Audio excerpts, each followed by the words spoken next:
শিক্ষার্থী বন্ধুরা সবাইকে ফেসবুক লাইভ ক্লাসে স্বাগত জানাচ্ছি। আসসালামু আলাইকুম, সকলকে শুভ সকাল। তো প্রতিদিনের ন্যায় আজকে আমি তোমাদের সামনে আবারও হাজির হয়েছি অনলাইন ক্লাসে। আজকের এই ফেসবুক লাইভ ক্লাসে উপস্থাপনায় আছি আমি মোহাম্মদ মানিক মিয়া, জুনিয়র ইন্সট্রাক্টর পাওয়ার, ময়মনসিংহ পলিটেকনিক ইনস্টিটিউট, ময়মনসিংহ। তো আজকে আমরা যে টপিকটি নিয়ে আলোচনা করব সেটি হচ্ছে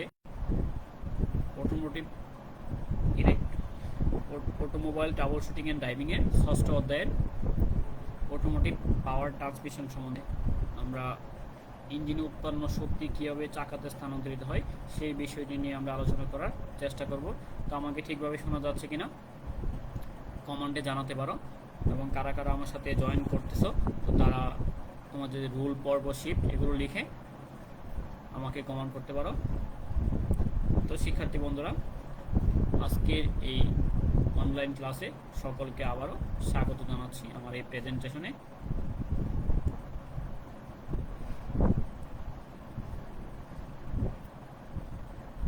তো শিক্ষার্থী বন্ধুরা, যদি আমরা গত ক্লাসটি করে থাকি জুম অ্যাপসের মাধ্যমে যে ক্লাসটি হয়েছিল, তো সেইখানে আমরা যে আলোচনা করেছিলাম সেটি হচ্ছিল পঞ্চম অধ্যায়ের আলোচনা। সেই আলোচনায় আমাদের বিষয়বস্তু ছিল স্টার্টিং সিস্টেম কি, তারপর হচ্ছে স্টার্টিং সিস্টেমে কী সমস্যা হয় সেই সম্বন্ধে আমরা আলোচনা করার চেষ্টা করেছিলাম।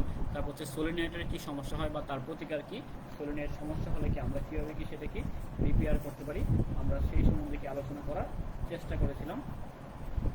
তো শিক্ষার্থী বন্ধুরা, এবং আমরা আলোচনা করেছিলাম যে ডায়োড কি, ডায়োড কী কাজ করে বা ডায়োড কীভাবে কাজ করে সেই সম্বন্ধে আমরা আলোচনা করার চেষ্টা করেছিলাম। তো আমরা আজকের এই পার্টে যে বিষয়গুলো নিয়ে আলোচনা করব সেটি হচ্ছে ট্রান্সমিশনের বিভিন্ন সমস্যা সম্বন্ধে জানতে পারবো, অর্থাৎ ট্রান্সমিশন সিস্টেমে কী কী সমস্যা হয় সেই সমস্যা সম্বন্ধে আমরা আলোচনা করার চেষ্টা করব। আমরা আলোচনা করব অটোমেটিক ট্রান্সমিশনে ফ্লুইডের গুণগত মান খারাপ হওয়ার কারণ, অটোমেটিক ট্রান্সমিশনে ফ্লুইডের কী ভূমিকা থাকে, অটোমেটিক ট্রান্সমিশনে ফ্লুইড কী কাজটি করে থাকে। তারপর হচ্ছে আমরা আলোচনা করব ট্রান্সমিশন সিস্টেমের বিভিন্ন টেস্ট সম্বন্ধে আমরা জানবো। আমরা বিভিন্ন ধরনের টেস্টের সাহায্যে ট্রান্সমিশন সিস্টেমটি ঠিক আছে কিনা সেটি আমরা বুঝতে পারি, অনুমান করতে পারি। তারপর থেকে আমরা সিবিটি অর্থাৎ কনস্ট্যান্ট ভেলোসিটি ট্রান্সমিশন কি সেই সম্বন্ধে আলোচনা করার চেষ্টা করব।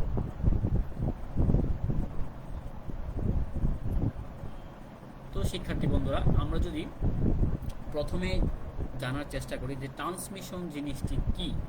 আমরা যেহেতু পাওয়ারের ছাত্রছাত্রী আর সপ্তম পর্বের শিক্ষার্থী, সেই ক্ষেত্রে কি আমরা সবাই হয়তো বা জানি ট্রান্সমিশন সিস্টেমটা কি।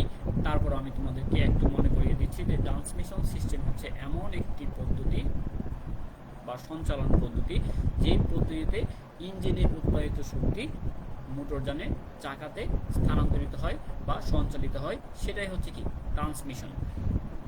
নর্মালি আমাদের শক্তি উৎপন্ন হয় কোথায়? ইঞ্জিনে। তারপর হচ্ছে ইঞ্জিন থেকে শক্তিটা কি ফ্লাইহুইলের মাধ্যমে সেটা কি ক্লাচে যায়, ক্লাচ থেকে তারপর হচ্ছে কি আমার ট্রান্সমিশন গিয়ার বক্সে যায়, তারপর হচ্ছে ট্রান্সমিশন গিয়ার বক্স থেকে আমার শক্তিটা কি ডিফারেন্সিয়াল গিয়ার বক্সে যায়, তারপর ডিফারেন্সিয়াল গিয়ার বক্স থেকে আমার শক্তিটা কি চাকাতে যায়, এবং কি চাকা কি ঘুরতে থাকে। তো এভাবে কি আমার ইঞ্জিন থেকে শক্তি চাকা পর্যন্ত কি যে লাইনের মাধ্যমে যায় সেটাই হচ্ছে কি ট্রান্সমিশন লাইন। যেরকম কি আমার বিদ্যুৎ কেন্দ্র থেকে যে লাইনের মাধ্যমে আমার উৎপাদিত বিদ্যুৎ শক্তি গ্রিডে যায় বা বাসা বাড়িতে যায়, সেগুলো হচ্ছে কি আমার ট্রান্সমিশন বা সঞ্চালন লাইন। তো এইখানেও কি আমার ইঞ্জিনের শক্তি উৎপন্ন হচ্ছে, সেই শক্তিকে আমি বিভিন্ন সিস্টেম বা লাইনের সাহায্যে আমি সেটাকে চাকাতে নিয়ে যাচ্ছি। এটা হচ্ছে কি আমার পাওয়ার ট্রান্সমিশন অর্থাৎ কি শক্তি সরবরাহ পদ্ধতি। তো শিক্ষার্থী বন্ধুরা, আমাদের এই অটোমেটিক পাওয়ার ট্রান্সমিশনকে বিভিন্নভাবে ভাগ করা যায়। তো তার মধ্যে অন্যতম হচ্ছে কি ট্রেডিশনাল অটোমেটিক ট্রান্সমিশন। নর্মালি কি আমাদের প্রচলিত যে ট্রান্সমিশন সিস্টেম আছে এরকম ট্রান্সমিশন। তারপর হচ্ছে অটোমেটেড ম্যানুয়াল ট্রান্সমিশন, যে অটোমেটিক থাকবে তার মধ্যে কিছুটা কি ম্যানুয়াল সিস্টেম থাকবে, এরকম ট্রান্সমিশন হতে পারে। তারপর হচ্ছে কন্টিনিউয়াসলি ভেরিয়েবল ট্রান্সমিশন, প্রতিনিয়ত কি যে ট্রান্সমিশনগুলো কি প্রয়োজনে সময়ের সাথে প্রতিনিয়ত চেঞ্জ হয় সেগুলো হচ্ছে কন্টিনিউয়াসলি ভেরিয়েবল ট্রান্সমিশন। যেমন কি এটাই হচ্ছে কি আপডেট অটোমেটিক ট্রান্সমিশন। তারপর হচ্ছে ডুয়েল ক্লাস ট্রান্সমিশন, যে দুইটা ক্লাস থাকতে পারে সেই ট্রান্সমিশন সিস্টেম আছে। তারপর হচ্ছে টিপট্রনিক ট্রান্সমিশন, এটিও একটি আধুনিক ট্রান্সমিশন। তো এই ট্রান্সমিশনগুলো সম্বন্ধে আমরা আলোচনা করার চেষ্টা করব। তো শিক্ষার্থী বন্ধুরা, যারাই আমাকে শুনতেছো তারা কি নিজের রুল পর্ব শেপে 3টা জিনিস কমেন্টে জানিয়ে দিও, তাহলে কি আমি হাজিরা নিয়ে নিব। তো আমরা এখন যে বিষয়টি নিয়ে আলোচনা করব সেটা হচ্ছে ট্রেডিশনাল বা অটোমেটিক ট্রান্সমিশনে কি কি সমস্যা হয়। আমাদের যে সচরাচর ট্রান্সমিশন সিস্টেম আছে বা শক্তি সঞ্চালন বা সরবরাহ পদ্ধতি আছে, এই শক্তি সরবরাহ পদ্ধতিতে আমাদের কি সমস্যা আসলে হয়ে থাকে। প্রথম সমস্যা হয় হচ্ছে ট্রান্সমিশন লিকুইড লেভেল কম বা লিক থাকে। যেরকম কি ট্রান্সমিশনে যেহেতু একটি লিকুইড ব্যবহার করা হয়, এই লিকুইডটাকে বিভিন্ন কারণে কি লিকেজ হইতে পারে। তো এই ট্রান্সমিশন সিস্টেমে এটিও একটি কি অন্যতম প্রধান সমস্যা, যে ট্রান্সমিশন সিস্টেমে লিকুইড লিক। তারপর হচ্ছে ট্রান্সমিশন কি স্লিপ করে, অর্থাৎ কি ট্রান্সমিশন কি সঠিকভাবে কি হচ্ছে না, ট্রান্সমিশন কি স্লিপ করে অর্থাৎ কি পিছলিয়ে যায়। তারপর হচ্ছে ইলেকট্রিক কম্পোনেন্ট সমস্যা। এই ট্রান্সমিশনগুলোকে অটোমেটিকভাবে পরিচালনা করার জন্য আমি বিভিন্ন ধরনের ইলেকট্রিক কম্পোনেন্ট ব্যবহার করে থাকি। এই ইলেকট্রিক কম্পোনেন্টের মধ্যে আমার সমস্যা হতে পারে। তারপর হচ্ছে ক্লাচ প্লেট ভাঙা, যে আমাদের সচরাচর যে ট্রান্সমিশন আছে এখানে কি ক্লাচ প্লেট ব্যবহার করা হয়। তো এই ক্লাচ প্লেট বিভিন্ন কারণে কি ভেঙে যেতে পারে, যেমন কি যদি আমি অধিক হারে ক্লাচ এঙ্গেজ করে থাকি, তারপর হচ্ছে ক্লাচ না চেঞ্জ করে হচ্ছে কি আমি গিয়ার চেঞ্জ করে থাকি, এরকম বিভিন্ন কারণে কি যখন ক্লাচের উপর কি অধিক চাপ তৈরি হবে তখন কি এই ক্লাচ প্লেটটা কি ভেঙে যেতে পারে। তারপর হচ্ছে কি গিয়ার শিফট লক হতে পারে। এই ট্রান্সমিশন সিস্টেমে যে গিয়ারটা নড়তেছে না, তো গিয়ারটা কি লক হয়ে গেছে, এরকম সমস্যাও কি হতে পারে। তারপর হচ্ছে ট্রান্সমিশন ওভারহিট, যদি কি ট্রান্সমিশন ফ্লুইড সঠিকভাবে কাজ না করে, ট্রান্সমিশন ফ্লুইড যদি না থাকে, ট্রান্সমিশন ফ্লুইডের যদি কি গুণগত মান ভালো না থাকে, তাহলে কি আমার ট্রান্সমিশন সিস্টেমে কি ওভারহিট তৈরি হবে। তারপর হচ্ছে এই ট্রান্সমিশন সিস্টেমে কি আমার কুলিং সিস্টেমের ব্যবস্থা থাকে, যদি আমার এই কুলিং সিস্টেম সমস্যা থাকে, কুলিং সিস্টেম ঠিকভাবে কাজ না করে, তাহলে কি আমার ট্রান্সমিশন সিস্টেম কি সমস্যা হয়ে থাকে।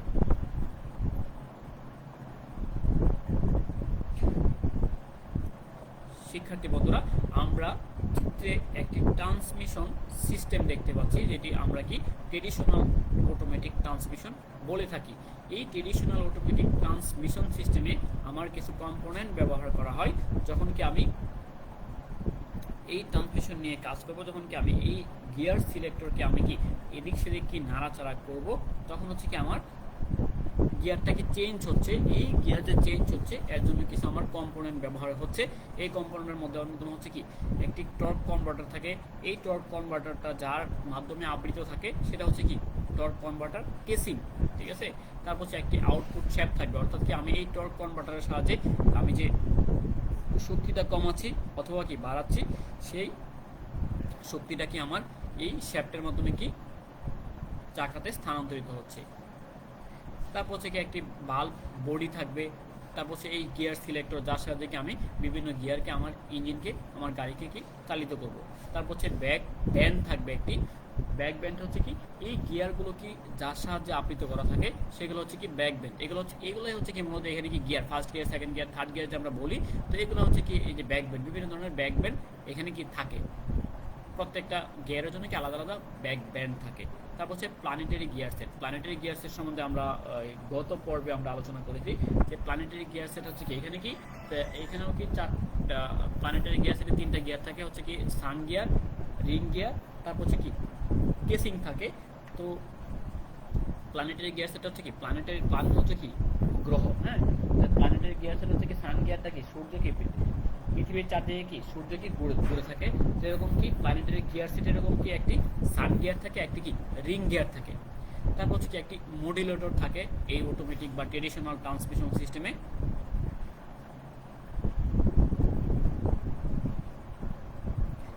তারপর অটোমেটিক ট্রান্সমিশন বা ট্রেডিশনাল যে ট্রান্সমিশন সিস্টেম আছে তা এই ট্রান্সমিশন সিস্টেমে আরও যে সমস্যাগুলো হয় সেগুলো হচ্ছে কি গিয়ার নিজে নিজে কি নিউট্রাল হয়ে যায়। অনেক সময় কি আমার গিয়ার যখন চেঞ্জ করতেছি তো চেঞ্জ না করে কি অনেক সময় কি গিয়ারটা কি নিউট্রাল হয়ে যায়। তো এটাও একটা সমস্যা। আমরা কি এই যে টপিক বা এই যে আমাদের বইটা, এই বইটাই হচ্ছে কি আমাদের বিভিন্ন সমস্যা নিয়ে আলোচনা, যে বিভিন্ন সিস্টেম আছে ইঞ্জিনে বা মোটরযানে, এই সিস্টেমগুলোতে কি কি সমস্যাগুলো হয় সেই সমস্যা নিয়ে মূলত হচ্ছে এইখানে আলোচনা। অটোমোবাইল ট্রাবল শুটিং অর্থাৎ কি আমার অটোমোবাইলের যে বিভিন্ন সিস্টেম আছে তাদের মধ্যে কি ট্রাবল বা কি সমস্যা দিয়ে দেখা দেয় এবং সেগুলো আমরা কীভাবে কি মেরামত করতে পারি।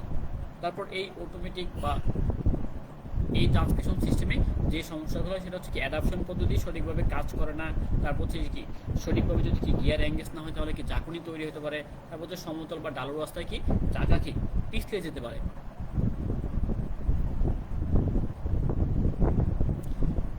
তারপর এই আমরা একটি অটোমেটিক ম্যানুয়াল ট্রান্সমিশনে দেখতে পাচ্ছি যে অটোমেটিক ম্যানুয়াল ট্রান্সমিশন যেগুলো কি অটোমেটিক থাকবে তা সেগুলোকে আমি ম্যানুয়ালিও কি অপারেট করতে পারবো। তো সেই সম্বন্ধে কী থাকে দেখো, যে একটি অ্যাক্সিলারেটর প্যাডেল থাকবে, তারপর হচ্ছে কি আমার অ্যাক্সিলারেটর প্যাডেল যখন আমি চাপ দিব তখন কি ইঞ্জিনের শক্তি উৎপাদিত শক্তি ক্লাচে নর্মালি যায়, ক্লাচ হয়ে তারপর হচ্ছে কি আমার গিয়ার বক্সে যায়। তাহলে কি আমি যখন কি এই ক্লাসে যখন আমি কি ক্লাসটা যখন আমি কি ডিসএঙ্গেজ করে দিব তখন কি এই ইঞ্জিনের উৎপাদিত শক্তি কি আমার কি গিয়ার বক্সে যেতে পারবে না। হ্যাঁ, তাহলে কি এই ক্লাস চেপে কি আমি শক্তি সরবরাহ সংযুক্ত করতেছি অথবা কি বিচ্ছিন্ন করতেছি। তো এটা হচ্ছে কি আমার নর্মাল যে ট্রেডিশনাল ট্রান্সমিশন সিস্টেম আছে এই ট্রান্সমিশন সিস্টেম। তো এখানে আমি যখন কি অ্যাক্সিলারেটর প্যাডেল চাপছি তখন কি হচ্ছে আমার শক্তি রেখে বা ইঞ্জিনের গতি অনুযায়ী কি আমার শক্তি কি চাকাতে যাচ্ছে এবং কি ফুয়েল সরবরাহ হচ্ছে। যখন আমার শক্তি সরবরাহ বন্ধ প্রয়োজন হচ্ছে তখন আমি কি ক্লাস চেপে তাকে কি ডিসএঙ্গেজ করে দিচ্ছি, তারপর কি সেই শক্তি কি আমার গিয়ার বক্সে যাচ্ছে এবং গিয়ার বক্সে থেকে কি আমার শক্তিটা কি তারপর হচ্ছে ডিফারেন্সিয়াল গিয়ার বক্সে যাচ্ছে, ডিফারেন্সিয়াল গিয়ার বক্স থেকে কি আমার শক্তি কি এই চাকা এবং এই চাকাতে সরবরাহ হবে এবং কি তারপর হচ্ছে কি আমার মোটরযান কি চলতে থাকবে।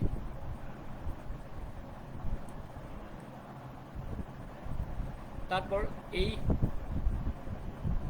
অটোমেটিক ট্রান্সমিশন আমরা নিয়ে আলোচনা করলাম। তো এখন আমরা যে আলোচনা করবো সেটা হচ্ছে কি কন্টিনিউয়াসলি ভেরিয়েবল ট্রান্সমিশনে কী কী সমস্যা হতে পারে বা সিবি যে ট্রান্সমিশন সিস্টেম আছে এই ট্রান্সমিশনে কী সমস্যা হতে পারে। যে এই ট্রান্সমিশনের মধ্যে অন্যতম যে সমস্যাগুলো আছে তার মধ্যে অন্যতম হচ্ছে কি বিরক্তিকর শব্দ হয় অর্থাৎ কি খটখট শব্দ হয় যখন কি আমি ট্রান্সমিশন গিয়ারকে আমি শিফটিং করব তখন হচ্ছে কি আমার এর মধ্যে কি অযাচিত এবং কি বিরক্তকর বা খটখট আওয়াজ হতে পারে। তারপর হচ্ছে আকস্মিক লাভ দেওয়া বা হেঁচকে টান দেওয়া, মানে হঠাৎ করে কি আমার গিয়ার চেঞ্জ হয়ে যাচ্ছে যখন আমি কি শিফট করতেছি এদিক সেদিক নাড়াচাড়া করছি তখন কি হঠাৎ করে কি সেটা চেঞ্জ হয়ে যাচ্ছে। তারপর হচ্ছে গিয়ার শিফটে কোনো পরিবর্তন হয় না, যে আমি কি গিয়ার চেঞ্জ করতেছি কিন্তু গিয়ার শিফটে কোনো পরিবর্তন কি হচ্ছে না, এরকম সমস্যা হতে পারে। তারপর হচ্ছে ভিতরে কি তার লক হয়ে যেতে পারে। তারপর হচ্ছে অনেক বেশি কি ব্যয়বহুল, এইটার মধ্যে যেহেতু বিভিন্ন ধরনের যন্ত্রাংশ থাকে এই জন্য কি এগুলো মেনটেনেন্স করতে গেলে বা মেনটেনেন্স করার বলতে আমার বেশি পরিমাণ অর্থ ব্যয় হয়। তারপর হচ্ছে কি যদি বিয়ারিং নষ্ট হয় সেক্ষেত্রে কি আমার বিয়ারিংয়েও কি শব্দ হতে পারে এই কন্টিনিউয়াস বা ভেরিয়েবল ট্রান্সমিশন সিস্টেমে। দেখো এই কন্টিনিউয়াস বা ভেরিয়েবল ট্রান্সমিশন আমার নর্মাল যে ট্রান্সমিশন আছে এর মতো না। হ্যাঁ, এই কন্টিনিউয়াস ভেরিয়েবল ট্রান্সমিশনে কি আমার প্রতিনিয়ত কিন্তু চেঞ্জ হচ্ছে, আমার প্রয়োজনে কি প্রতিনিয়ত কি গতিটা কি চেঞ্জ হচ্ছে। এই গতি চেঞ্জ করার জন্য কি আমি একটি বেল্ট ব্যবহার করছি যার সাহায্যে কি আমি আমার যে আরপিএম যদি যখন আমার হাই প্রয়োজন হয় তখন হচ্ছে হাই আরপিএম আমার প্রয়োজনে কি লো প্রয়োজন হবে, এই লো হাই আরপিএমকে আমি এরকম কি পুলি ঘুরিয়ে যে নিব এবং পুলি থেকে আমি কি এক পুলি থেকে আরেক পুলি থেকে আমি শক্তি রেখে স্থানান্তর করবো হচ্ছে বেল্টের সাহায্যে। ঠিক আছে, তো এটা দ্বারা হচ্ছে কি ড্রাইভার পুলি থাকবে, তারপর হচ্ছে কি ড্রাইভেন পুলি থাকবে অর্থাৎ কি এই পুলিটা হচ্ছে কি এই পুলিটাকে চালাবে। তো চালাবে কি হবে, তাদের মধ্যে একটি মাধ্যম হচ্ছে চালানোর জন্য এই বেল্ট। ঠিক আছে, তো এটা হচ্ছে কি ড্রাইভার পুলি আর এটা হচ্ছে কি ড্রাইভেন পুলি, চালক পুলি এবং কি চালিত পুলি। ঠিক আছে, এই পুলিতে যদি কি আরপিএম সাপোজ 1000 থাকে তাহলে কি এই পুলিতে হয়তো বা কি আরপিএম 1500, এটা যদি 1000 থাকে তাহলে এটাতে কি তার চেয়ে কি একটু কম থাকবে, তার 800 থাকবে বা 700 থাকতে পারে, যেহেতু কি এই পুলিটার উৎপাদিত শক্তিকে এখানে কি ট্রান্সফার করা হচ্ছে কি হবে বেল্টের সাহায্যে ট্রান্সফার করা হচ্ছে। তো এভাবে কি আমি বেল্টের সাহায্যে আমি কি এক পুলি থেকে অন্য পুলি থেকে শক্তি কি স্থানান্তর করতে পারি। দেখো এই বেল্টের যে ড্রাইভার বেল্টের যে আছে বা চালক যে বেল্ট আছে, এই চালক বেল্টটা হচ্ছে কি, এই চালক বেল্ট হচ্ছে কি ছোট, আর এইটা বড় হওয়ার কারণে, তো এইটা যদি কি বেশি করে, এটা হচ্ছে কি সেই তুলনায় কি কম করে, এই জন্য কি এই পুলি থেকে যে শক্তিটা আসবে সেটা কি কমে যাবে। এর তুলনায় কি এখানে যদি কি 1000 থাকে, এখানে কি 700 800 এরকম থাকতে পারে। আবার হচ্ছে কি এই লো আরপিএম এর পুলি যদি কি আবার আবার আমার কি শক্তি কি বাড়ানোর প্রয়োজন হতে পারে, সেই ক্ষেত্রে কি আমি এইভাবে কি এই যে হাই আরপিএম হচ্ছে কি এখানে যে এই হাই আরপিএম থেকে আমি কি লো আরপিএম এ ট্রান্সফার করতে পারি। যেরকম কি এটা হচ্ছে কি আমার ইনপুট শেপ, এটা হচ্ছে কি আমার ইনপুট শেপ। তো ইনপুট শেপটা হয়তো কি শক্তি হচ্ছে কি আমার 1000 আরপিএম। এই আউটপুট শেপটা আমার যখন কি প্রয়োজনীয় শক্তি কি 800 নেওয়ার প্রয়োজন হয়, তখন আমি কি এরকম কি ডাইরেক্ট বেল্ট ব্যবহার করে সেই শক্তিকে আমি ট্রান্সফার করতে পারি। যে নর্মালি আমরা গিয়ার ব্যবহার করতাম, সাধারণ বা ট্রেডিশনাল যে ট্রান্সমিশন সিস্টেম আছে, এখানে কি আমি পুলি ব্যবহার করতেছি, পুলিকে চালানোর জন্য কি আমি একটি ডাইরেক্ট বেল্ট ব্যবহার করতেছি। তো শিক্ষার্থী বন্ধুরা, এটা হচ্ছে কি আমার একটি সিবি অর্থাৎ কি কন্টিনিউয়াস ভেরিয়েবল, অর্থাৎ কি প্রতিনিয়ত কি আমার প্রয়োজনে কি চেঞ্জ হচ্ছে প্রতিটা। হ্যাঁ, তো এই অটোমেটিক ট্রান্সমিশনে কি ফ্লুইডের গুণগত কি মান কি অনেক সময় খারাপ হয়, যার কারণে কি আমার কুলিং সিস্টেমের সমস্যা হয়, আমার হচ্ছে কি গিয়ার চেঞ্জ সঠিকভাবে হয় না, তারপর হচ্ছে কি আমার এই গিয়ারটি গরম হয়ে যায়, তারপর হচ্ছে খটখট শব্দ হয়, এরকম বিভিন্ন সমস্যা হয়ে থাকে যদি কি আমার ফ্লুইড ভালো না থাকে। তো এই ফ্লুইড ভালো না থাকা বা সমস্যা হওয়ার কি কি কারণ থাকতে পারে। তো সবার আগে নিম্নলিখিত বিষয়গুলো কি সম্পর্কে আমার সতর্কতা হবে যে সবসময় কি প্রস্তুতকারীকে প্রস্তাবিত কি নির্দিষ্ট গ্রেডের কি এভিয়েশন টারবাইন ফ্লুইড এটিএফ অর্থাৎ কি এভিয়েশন টারবাইন ফ্লুইড ব্যবহার করতে হবে। অর্থাৎ কি আমার যে যানের জন্য প্রস্তুতকারক যে ফ্লুইডটি ব্যবহার করতে বলে দিয়েছে, যে ট্রান্সমিশন ফ্লুইড, সেই ট্রান্সমিশন ফ্লুইডটি আমার ব্যবহার করতে হবে গিয়ারবক্সে। তারপর হচ্ছে এক ব্র্যান্ডের ফ্লুইডের সাথে অন্য ব্র্যান্ডের ফ্লুইড কোনোভাবেই কি মেশানো যাবে না। আমার একটা ব্র্যান্ড কি শেষ হয়ে গেছে, তখন সেখানে যদি আমার রিফিল করার প্রয়োজন হয়, আমি যদি অন্য একটি ব্র্যান্ডের ফ্লুইড রিফিল করি, সেই ক্ষেত্রে যখন কি মিক্সচারটা তৈরি হবে তাদের মধ্যে কি গুণগত মান ঠিক থাকবে না। তো এক ব্র্যান্ডের সাথে আরেক ব্র্যান্ডের এই এটিএম এভিয়েশন টারবাইন ফ্লুইড কোনোভাবেই কি মেশানো যাবে না। তবে প্রস্তুতকারীকে প্রস্তাবিত নির্দিষ্ট গ্রেডের এটিএফ ব্যবহার করতে হবে। যে এরকম হইতে পারে যে একটি কমন কিছু এটিএফ থাকতে পারে, যে এই এটিএফটি কি এই এটিএফের সাথে কি ম্যাচ করানো যায়। তাহলে কি এরকম যদি কি প্রস্তুতকারীকে নির্দেশিত কিছু স্পেসিফিকেশন থাকে, সেই ক্ষেত্রে কি আমি এরকম কি মিশ্রণ তৈরি করতে পারি। তারপর হচ্ছে কি প্রতি 40,000 কিলোমিটার হতে 80,000 কিলোমিটার চলার মধ্যে বা চলার পর অন্তত কি 2 বার এটিএফ এভিয়েশন টারবাইন ফ্লুইড পরীক্ষা করা উত্তম। যদি কি তাদের গুণগত মান কি নষ্ট হয়ে যায়, তাহলে কি সেগুলো কি আমার প্রয়োজন করতে হবে। ঠিক আছে। তারপর হচ্ছে কি প্রস্তুতকারক প্রতিষ্ঠানের নির্দেশনা অনুযায়ী কি লিকুইড ভালোভাবে দেখা গেলেও সময় হলে পরিবর্তন করা উত্তম। যে আমার এভিয়েশন টারবাইন ফ্লুইড কি আমি হাতে দেখতেছি কি তার গুণগত মান ঠিক আছে, হয়তো কি অনেক সময় কি আমি হাত দিয়ে কি পরীক্ষা করে থাকি যে তার কি ভিসকোসিটি কি ঠিক আছে কিনা। তো এই ভিসকোসিটি কি ঠিক থাকার পরেও যদি কি প্রস্তুতকারীকে নির্দেশিত কি সময় শেষ হয়ে যায়, যেরকম কি 40,000 থেকে 80,000 কিলোমিটার চলার পর যে নির্দেশনা আছে, সেই নির্দেশনা যদি শেষ হয়ে যায় বা 80 কিলোমিটার চলার পর কি অবশ্যই কি আমি পরিবর্তন করে নিব। অন্যথায় কি আমার এই ট্রান্সমিশন সিস্টেমে কি বিভিন্ন ধরনের সমস্যা হতে পারে। ট্রান্সমিশন সিস্টেম কি বেশি উত্তপ্ত হতে পারে, ট্রান্সমিশন সিস্টেম কি আমার খটখট আওয়াজ হতে পারে, ট্রান্সমিশন যে গিয়ারগুলো আছে একটা কি আরেকটার সাথে কি ম্যাচ নাও হতে পারে। ঠিক আছে, এরকম সমস্যা হতে পারে।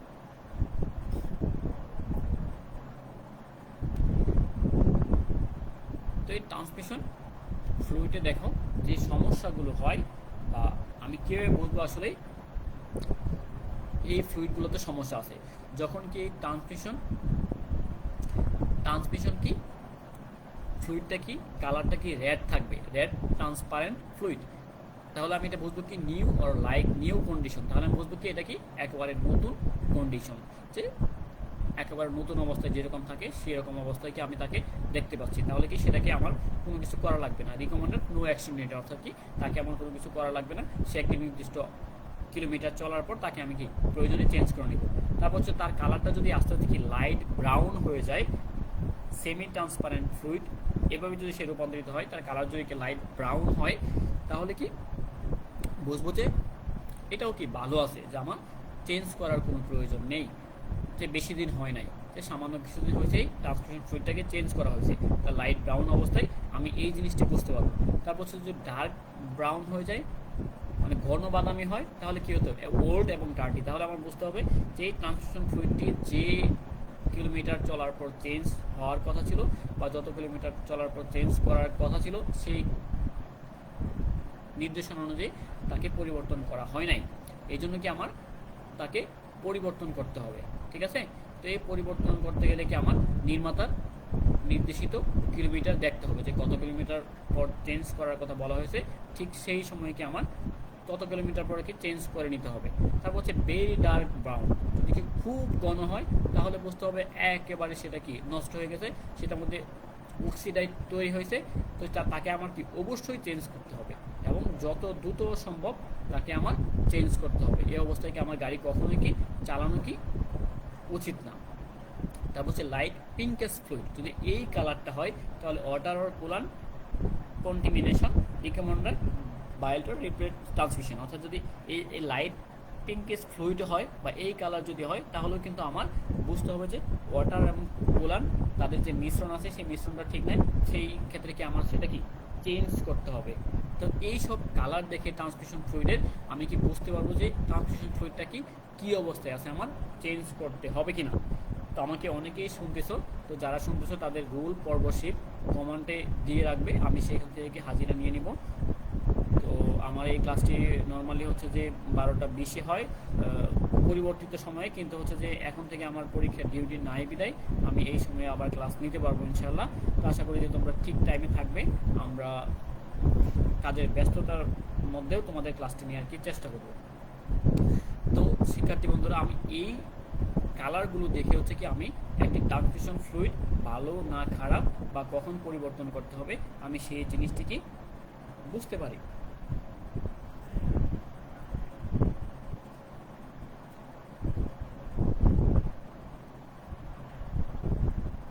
তো এই অটোমেটিক ট্রান্সমিশন লিকুইডের গুণগত মান খারাপ হওয়ার আরও কিছু কারণ থাকতে পারে, যেমন তার মধ্যে অন্যতম কারণ হচ্ছে পানি অথবা কি কুলার অটোমেটিক ট্রান্সমিশন লিকুইডে মিশলে তার গুণগত মান নষ্ট হয়ে যায়। যদি কি আমার গাড়িতে বা ইঞ্জিনে যদি যে পানি ব্যবহার করা হয় বা যে কুলান ব্যবহার করা হয় সেই কুলান যদি কোনোভাবে লিক করে এই ট্রান্সমিশন ফ্লুইডের সাথে মিশে যায়, অথবা কি আমার যেখানে ট্রান্সমিশন লিকুইড রাখা আছে সেইখানে যদি কোনোভাবে কি কুলান প্রবেশ করে সেই ক্ষেত্রে কিন্তু তার গুণগত মান কি নষ্ট হয়ে যাবে, তাহলে কি আমার সেই ট্রান্সমিশন ফ্লুইডটিকে চেঞ্জ করতে হবে।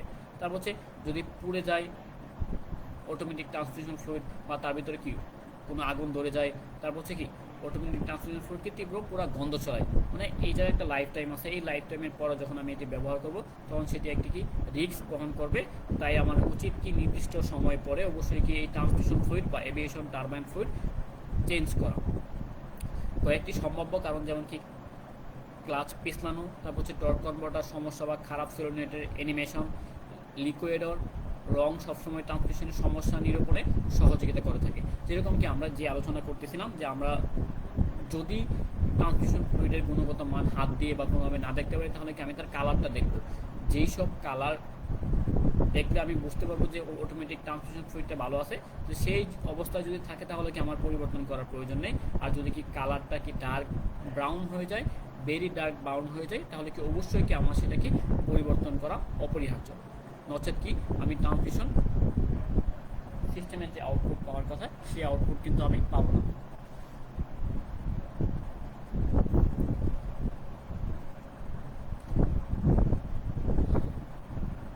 তো যেসব ট্রান্সমিশন ফ্লুইড যেসব জায়গায় কি ব্যবহার করা হয়, এই ট্রান্সমিশন ফ্লুইড কি বিভিন্ন ধরনের আছে, এই কোন ট্রান্সমিশন ফ্লুইড আসলে আমি কোন জায়গায় ব্যবহার করব তার একটি কি নির্দেশিত কিন্তু ম্যানুয়াল আছে। এবার প্রস্তুতকারক যারা প্রস্তুত বা তৈরি করেছে তারা কিন্তু একটি নির্দেশনা দিয়ে দিয়েছে যে এই ট্রান্সমিশন ফ্লুইডকে আমি এই জায়গায় ব্যবহার করতে পারবো, যেরকম কি টাইপ এ এবং টাইপ এফ। 1970 দশকের গাড়িতে এগুলো কি ব্যবহার করা হতো, এখন কি নতুন গাড়িতে এগুলো ব্যবহার নেই বললেই কি চলে। টাইপ এ এবং কি টাইপ এফ। তারপর হচ্ছে ডেক্সট্রন এমনকি মার্কন, এই ধরনের লিকুইড ফ্রিকশন মডিফায়ার ব্যবহার করা হয় যা একটি কি আবরণ তৈরি করে এমনকি ঘর্ষণ রোধ এবং তাপ উৎপাদন কমায়। যে এই ব্র্যান্ডের ডেক্সট্রন এবং মার্কনের যে ট্রান্সমিশন ফ্লুইড আছে, এই ট্রান্সমিশন ফ্লুইড যদি আমি ব্যবহার করি তাহলে কি ফ্রিকশন কমবে, একটি কি আবরণ তৈরি হবে এবং কি ঘর্ষণ রোধ হবে, কি তাপ উৎপাদন কমিয়ে দিবে, অর্থাৎ কি তাকে ঠান্ডা রাখবে। তারপর হচ্ছে হাইলি ফ্রিকশন মডিফাইড ফ্লুইড। এই ফ্লুইডের বিশেষত্ব হচ্ছে এটি কি সিনথেটিক, এটি উচ্চ কার্যক্ষমতা সম্পন্ন যানবাহনে ব্যবহার হয়ে থাকে। অর্থাৎ কি যেই সব যানবাহন আমার অধিক ক্ষমতা সম্পন্ন এবং বড় যানবাহন, সেই সব যানবাহনে কি এই highly friction modifier liquid transmission fluid কি ব্যবহার করা হয়ে থাকে। তারপর হচ্ছে সিনথেটিক এটিএম অর্থাৎ সিনথেটিক এভিয়েশন টারবাইন ফ্লুইড। এই সিনথেটিক এভিয়েশন টারবাইন ফ্লুইড ড্যাক্সন এবং কি মার্কনের বৈশিষ্ট্যগুলো অনুরূপ। অর্থাৎ কি এই সিনথেটিক এটিএম এবং হচ্ছে ড্যাক্সন এবং মার্কন এই দুইটি কি একই গুরুত্ব বহন করে।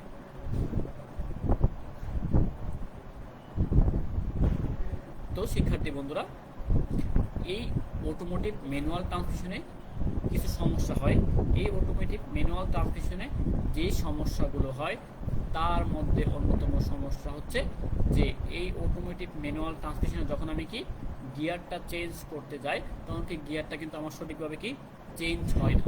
এই গিয়ারটা চেঞ্জ সঠিকভাবে না হওয়ার দরুন কি আমার এখানে কি শব্দ হয়। শব্দ হলে কি গিয়ারগুলো কি অনেক সময় কি রানিং গিয়ার যখন আমি একটা থেকে আরেকটা যখন চেঞ্জ করি বা ম্যাচিং করি একটার সাথে আরেকটা, তখন কি একটা গিয়ার যদি আরেকটা গিয়ারের দাঁতের সাথে কি সঠিকভাবে কি না মেশে না মিলে যায় তখন কিন্তু সেটি কি ভেঙে যেতে পারে। ঠিক আছে, তো এই ভেঙে যাওয়ার হাত থেকে রক্ষা করার জন্য কি আমার যে কাজটি করতে হবে, সঠিক মানের বা প্রস্তুতকারক নির্দেশিত কি আমার এভিয়েশন টারবাইন ফ্লুইড বা এটিএফ ব্যবহার করতে হবে এবং কি সঠিক সময়ে কি আমার গিয়ার অয়েল পরিবর্তন করতে হবে। তাহলে কি আমার গিয়ারে যে অযাচিত শব্দ এবং হচ্ছে তাপ উৎপাদন বা তাপ বৃদ্ধি এইসব সমস্যা থেকে আমি কি পরিত্রাণ পাবো।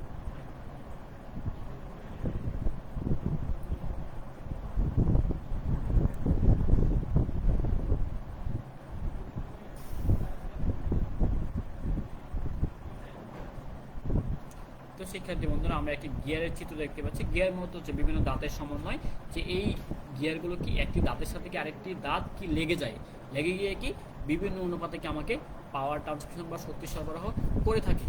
এই পাওয়ার ট্রান্সমিশন বা শক্তি সরবরাহের জন্য যে আমার দাঁতগুলো ম্যাচিং হয়, এগুলো যদি কি সঠিকভাবে না হয় বা ম্যাচিং হওয়ার সময় যদি কি আমার একটি দাঁত আরেকটি দাঁতের সাথে লাগে, তখন যদি কি আমার তার মধ্যবর্তী স্থানে যে ঘর্ষণ প্রতিরোধ করার জন্য কি আমি যে এভিয়েশন টারবাইন ফ্লুইড ব্যবহার করব, সেটি যদি সঠিক মাপে না হয় তাহলে কিন্তু আমার গিয়ারে কি অযাচিত শব্দ এবং বিভিন্ন ধরনের সমস্যা কি হতে পারে।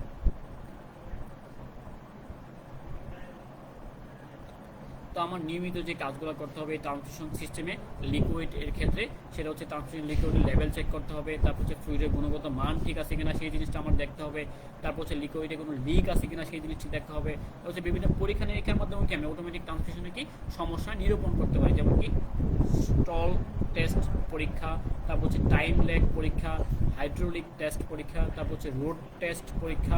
পর্যায়ক্রমে পরীক্ষা না করলে কি কাঙ্ক্ষিত ফলাফল পাওয়া যায় না। যে এইসব পরীক্ষার সাহায্যে আমি দেখতে পাবো যে বা বুঝতে পারবো যে আমার অটোমেটিক ট্রান্সমিশন সিস্টেমটি সঠিকভাবে কি কাজ করছে।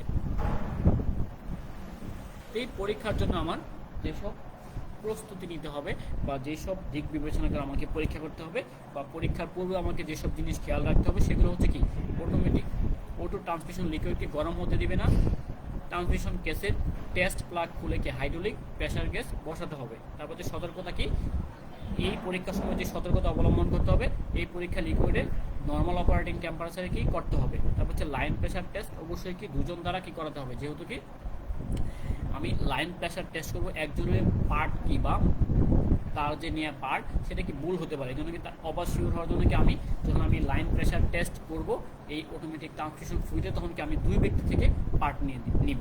একজনকে হুইলের অবস্থা এবং স্টপারের অবস্থা লক্ষ্য রাখতে হবে এবং অপরজনকে কি পরীক্ষার কাজে কি লিপ্ত থাকতে হবে, পরীক্ষার কাজে কি সংযুক্ত বা এঙ্গেজ থাকতে হবে। এইসব প্রক্রিয়া অবলম্বন করে কি আমি একটি টেস্ট করতে পারি। যে পরীক্ষা আমি কীভাবে করব, যে পার্কিং লেন টেনে 4টি চাকায় স্টপার লাগাতে হবে। আমি পার্কিংয়ের মধ্যে গাড়িটি রাখবো, তারপর হচ্ছে 4টি চাকায় কি আমি স্টপার লাগাবো, তারপর হচ্ছে ইঞ্জিন স্টার্ট করে কি আইডল স্পিড নিয়ে রাখবো। আমি যখন আমি এই পরীক্ষাটি করবো তখন কি ইঞ্জিনকে আমি স্টার্ট করে আইডল স্পিডে নিয়ে রাখবো। তারপর হচ্ছে ব্যাক পেডেলকে সম্পূর্ণরূপে চেপে ধরে কি শিফট লিভার কি ডি রেঞ্জে নিতে হবে, অর্থাৎ কি ডাইভ রেঞ্জে আমার রাখতে হবে যদি অটো গিয়ার হয়। আর যদি কি ম্যানুয়াল গিয়ার হয় তাহলে কি আমি ফার্স্ট গিয়ারে রাখবো। এই টেস্টের সময় যখন কি ইঞ্জিন স্পিডে আইডেল থাকবে তখন কি প্রেসার গেজে মাপ নিতে হবে। তখন কি আইডেল যখন থাকবে তখন কি প্রেসার গেজে কি পরিমাণ প্রেসার দেখায় আমার ট্রান্সমিশন ফ্লুইডের, সেই প্রেসারটি আমার মাপতে হবে। তারপর তারপর হচ্ছে কি অ্যাক্সেলারেটর প্যাডেলকে ডান পা দ্বারা কি সম্পূর্ণ চেপে ধরে কি স্টল স্পিডে প্রেসার গেজের মাপ নিতে হবে, অর্থাৎ কি অ্যাক্সেলারেটর চ্যানেলকে আমি পুরো চেপে ধরবো, হ্যাঁ আইডেল গিয়ারে রাখবো যাতে আমার গাড়ি না যেতে পারে, কিন্তু আমি অ্যাক্সেলারেটর প্যাডেলকে চাপ দিলে কি এই টারবাইন ফ্লুইডের প্রেসারটাকে তারতম্য করবে, তখন কি আমি এই সময়কে একটি পার্ট আমি নিব। তারপর হচ্ছে একই পদ্ধতি অনুসরণ করে কি আর রেঞ্জে মাপ নিতে হবে। তারপর হচ্ছে আমি রিভার্স গিয়ার যখন চালাবো তখন কি আমি অ্যাক্সেলারেটরটা চেপে ধরবো বা রিভার্স গিয়ারে রেখে আমি অ্যাক্সেলারেটর চেপে ধরবো, ওই অবস্থায় কি আমার প্রেসার গেজের সাহায্যে কি আমি একটি পার্ট নেব।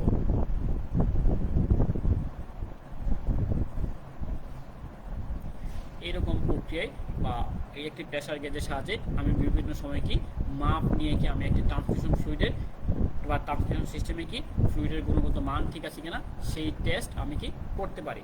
যেরকম এখানে কি কনভার্টার আছে, তারপর হচ্ছে ওভার ড্রাইভ আছে, তারপর হচ্ছে লোয়ার রিলিজ বাল্ব আছে, এইসব যন্ত্রাংশের সমন্বয়ে আমি এই টেস্টটি সম্পূর্ণ করতে পারি।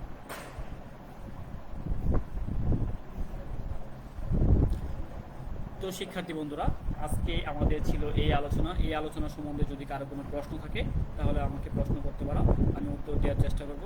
যদি কারো কোনো প্রশ্ন না থাকে তাহলে বলবো যে আগামী যে সময়টায় ক্লাস আছে সেই সময়টায় আমরা ক্লাসে উপস্থিত হওয়ার চেষ্টা করব, সকলকে তোমাদের গ্রুপে জানিয়ে দিবে। আর পরবর্তী আমরা যে টপিকটি নিয়ে আলোচনা করব সেটি হচ্ছে সপ্তম অধ্যায় ফল্ট কোড সহ ডাবল ডায়াগনোসিস, অর্থাৎ কি আমাদের যে ডাবল ডায়াগনোসিস আমরা করি বিভিন্ন ফল্ট কোড দেখেই কিন্তু আমরা ডাবল ডায়াগনোসিস করি, বিভিন্ন সমস্যার জন্য বিভিন্ন কোড আমাদেরকে প্রদান করে এই ওবিডি স্ক্যানার, সেই ফল্ট কোড দেখে আমরা সেই সমস্যাটি সমাধান করার চেষ্টা করি। তো আজকে যে পাঠ আলোচনা হলো সেই পাঠ তোমরা বাড়িতে পড়াশোনা করবে, অনুশীলন করবে, যেহেতু সামনে মিড টার্ম হওয়ার কথা, তো সেই ক্ষেত্রে কি তোমাদের প্রিপারেশন নিতে হবে মিড টার্মের জন্য। তো আশা করি সবাই তোমরা পড়াশোনার মধ্যে থাকবে, যদি কোনো সমস্যা হয় সেই ক্ষেত্রে আমাকে অনলাইনে বা অফলাইনে প্রশ্ন করতে পারো পড়াশোনার বিষয়ে। তা এই ক্লাসটি যদি এই সময় না দেখে থাকো পরবর্তী সময়ে দেখার জন্য তোমাকে ভিজিট করতে হবে facebook/ময়মনসিংহ পলিটেকনিক ইনস্টিটিউট অনলাইন ক্লাস এই গ্রুপটিতে। হ্যাঁ, এই গ্রুপে ঢুকে তুমি যে কোনো সময় কি আমার এই আজকের ক্লাসটি দেখতে পাবে। তো শিক্ষার্থী বন্ধুরা, আমার সাথে এতক্ষণ থাকার জন্য তোমাদের অসংখ্য ধন্যবাদ। সবাই সুস্থ থাকবে, ভালো থাকবে এই কামনায়। আল্লাহ হাফেজ।